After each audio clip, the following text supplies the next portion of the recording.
Bueno, y ahora vamos a hablar de educación porque ANEP presentó resultados de las siempre polémicas pruebas PISA. Lucía Bentancur, le estamos dando la bienvenida. A Lu, ¿cómo estás? Contanos a ver qué ha pasado por allí, cuáles han sido los resultados, por lo menos los más relevantes.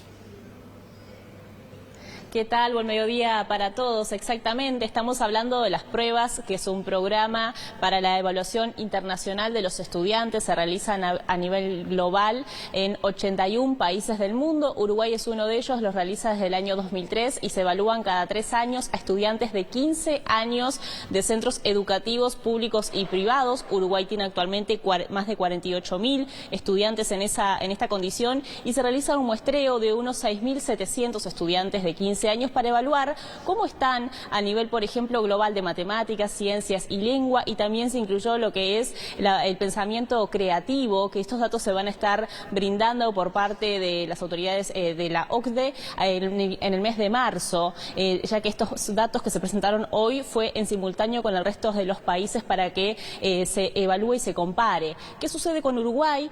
Según las autoridades y la visión que se da desde las autoridades educativas, Uruguay no quedó mal parado, debido a que en el medio tuvimos la pandemia y eso hizo favorable algunos resultados. Por ejemplo, en matemáticas a nivel global cayó en promedio un 20%, mientras que en Uruguay fue de 9% la caída de los resultados, mientras que en ciencias hubo un aumento en nuestro país del promedio y se mantuvo estable los resultados en lengua.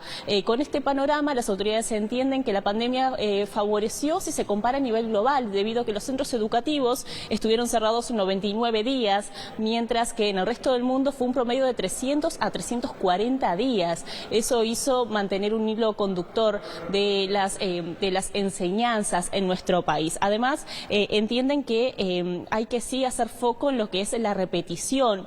Uruguay se encuentra octavo dentro de los lugares más, el puesto más desfavorable a nivel global, pero que debido a la transformación educativa que busca eliminar gradualmente la repetición, estos datos van a mejorar. Es un punto de polémica, ya que hay miradas diferentes dentro de las autoridades del CODICEN. Vamos a compartir lo que decía la directora de Planificación Educativa, Adriana Aristimuño, sobre los principales aspectos que arrojan estas pruebas.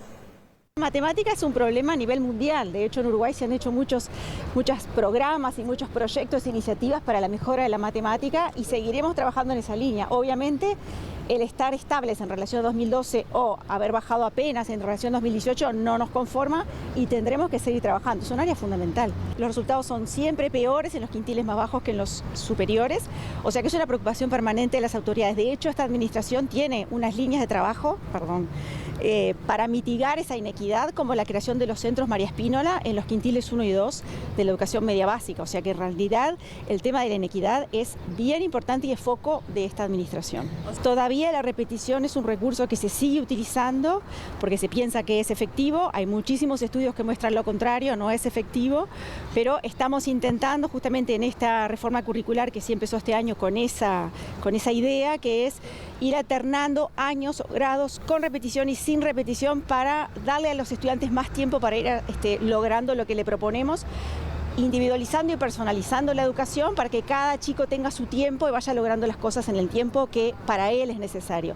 Es un recurso administrativo de acreditación de aprendizaje que se utiliza en el mundo, que en Uruguay creemos que se utiliza demasiado y tenemos que ir paulatinamente hacia una eliminación de la repetición como criterio de acreditación. En particular, sobre los datos de la repetición en América Latina, Uruguay se encuentra a la par de países como Guatemala, República Dominicana y Colombia, que también mantienen esos datos de repetición elevados. Y es uno de los aspectos que cuestiona la consejera del CODICEN en representación de los docentes, que dicen que la transformación educativa va a mejorar lo que son estos datos, pero en cuanto al resto de la currícula, si se compara con transformaciones educativas o reformas que han implementado, por ejemplo, países como España, los niveles han caído, es decir, no es auspicioso en el largo plazo, según entiende Daisy Iglesias, quien además decía que Uruguay en América Latina se encuentra en buenos niveles, pero si se compara con el resto del mundo no es así. Y estos son los aspectos que ella cuestiona de estos datos. Hay dos cuestiones que a mí me impresionaron.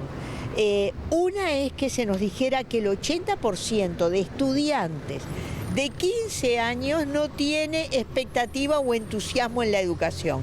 Me parece que esto va a haber que tratarlo en detalle en Códice, pero miren ustedes que el 69% cree que va a llegar a la universidad. Entonces me parece que estos datos que hacen ruido entre sí hay que mirarlos porque la motivación es un factor clave y la progresión de estudios también. Y el otro dato que me pareció que se está reiterando, ya lo dijo el Instituto de Evaluación Educativa, y creo que merece un intercambio entre ANEP y entre Mides, es que el 7% de estudiantes en uno de los subsistemas no ha comido un día a la semana. En los países que se está aplicando currículum por competencias, las evaluaciones no son favorables y ya están viendo cambios. Por tanto, me aventuro a decir que los currículum de base competencial no van a favorecer mejores desempeños. Sí se va a favorecer algo que es el abatimiento de las repeticiones.